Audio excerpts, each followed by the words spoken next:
কিন্তু আপনারা চাইলেও কেউ কোনোদিন ওসমান হাদি হইতে পারবেন না। ওসমান হাদি শুধু একজনই হয়, আমার ভাইয়ের কোনো রিপ্লেসমেন্ট হয় না। আমি আমার ভাইয়ের কোনো রিপ্লেসমেন্ট চাইও না।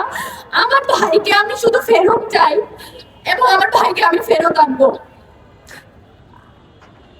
আল্লাহর কাছে শুধু এইটুকু দোয়া করবেন, আল্লাহ যাতে আমাদেরকে ওসমান হাদিকে যে স্বাধীনতা সার্বভৌমত্বের পক্ষে তিনি যেভাবে কথা বলতেন সেভাবে যাতে তাকে ফেরত দেয়। আর আপনাদের সবার উদ্দেশ্যে বলি, এখানে সকল রাজনৈতিক দল মত সবাই উপস্থিত আছেন। আপনারা গত 1 বছর ধরে আওয়ামী লীগ পালিয়ে যাওয়ার পরেও আপনারা যে কাজটা করতে পারেন নাই, আপনারা কালচারাল ফেসিজমকে অ্যাড্রেস করতে পারেন নাই। বাংলাদেশে একটা মানুষ, শুধুমাত্র একটা মানুষ পেরেছিল এবং আজকে সেটার প্রতিদান তাকে এইভাবে দিতে হচ্ছে। আপনারা যত সুশীলতা করছেন সেটার প্রতিদান আমার ভাইকে দিতে হচ্ছে। আপনারা যেভাবে মিডিয়াকে তথ্য সন্ত্রাসের মাধ্যমে বারবার যেভাবে নেগেটিভ উৎপাদন করছে সেটার পক্ষে যে আপনারা সম্মতি উৎপাদন করছেন সেটার প্রতিদান আমার ভাইকে দিতে হচ্ছে।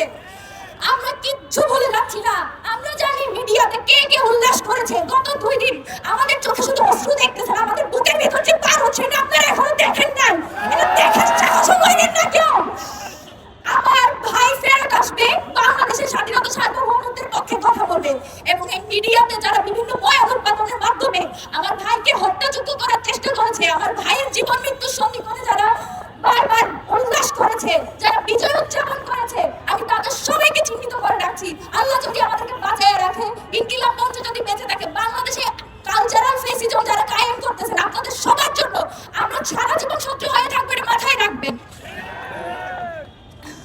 আমি আপনাদের কাছে এটাই দোয়া করবো, আপনারা যে যেখানে আছেন, আমরা আওয়ামী লীগের প্রশ্নে সবসময় সবাই এক থাকি। আমরা এটুকু এক্সপেক্ট করি আপনারা ভোটের রাজনীতির জন্য প্লিজ আমাদের এই সব যে কয়টা মানুষ আছে, যে কয়টা মানুষ এখনো দেশের স্বাধীনতা সার্বভৌমত্বকে টিকায় রাখার জন্য যুদ্ধ করে যাচ্ছে, সেই কয়টা মানুষকে প্লিজ আপনারা বিসর্জন দিয়ে না নিজেদের এই ঠুনকো ভোটের কারণে।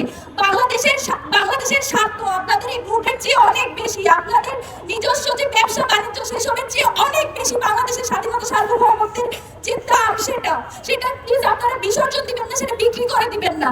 বাংলাদেশের প্রশ্নে, স্বাধীনতা সার্বভৌমত্বের প্রশ্নে ওসমান হাদি যেভাবে ভোকাল ছিল, আপনারা তার, আমি বিশ্বাস করি যে আমার ভাই ফেরত আসবে। আমার ভাই যতদিন আসবে না ততদিন পর্যন্ত আমরা রাজপথ ছাড়বো না। এবং আমাদের জাবির ভাই যেটা বলে গেলেন, ওসমান হাদি যতদিন সুস্থ হবে না এই ঢাকা 8-এর আসনে আসার কারণে এবং তার যে বয়ানগুলো ছিল, তার যে কথাগুলো ছিল সেগুলোর কারণে আজকে তার এই অবস্থা। এবং আমি, জাবির ভাই, আমাদের ইনকিলাব মঞ্চের যত মেম্বার আছে, আমরা আপনাদের সাথে নিয়ে সংগ্রাম জারি রাখবো এবং ওসমান হাদিকে ইনশাআল্লাহ আমরা সংসদে পাঠাবো। আপনাদের সবার দোয়া চাই, আপনারা সবাই আমার ভাইয়ের জন্য দোয়া করবেন। আল্লাহ যাতে তাকে সুস্থ অবস্থায় ঠিক আগের মতো যেভাবে বজ্রকণ্ঠে সে স্লোগান দিত, যেভাবে বলিষ্ঠ কণ্ঠে সে বক্তৃতা দিত, সেভাবে যাতে আমরা তাকে ফেরত পাই। আমার ভাইয়ের জন্য দোয়া করবেন। আর কিছু বলার মতো শক্তি সাহস নেই। আল্লাহ হাফেজ।